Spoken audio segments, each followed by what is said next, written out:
There are few things more enjoyable than a day on the water with blue skies, gentle breezes, and balmy temperatures. But weather is always changing, so check the marine weather forecast before heading out. You can find up-to-date forecasts online through Environment Canada or at theweathernetwork.com. And also via the Coast Guard Weather Channel on your VHF radio. Many commercial radio stations also broadcast marine weather forecasts.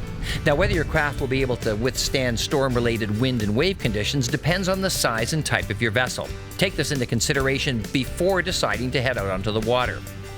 Out on the water, be your own weather forecaster. Because weather can change in a hurry, be sensitive to changing cloud, wind, and wave conditions as they may indicate a storm front is moving in.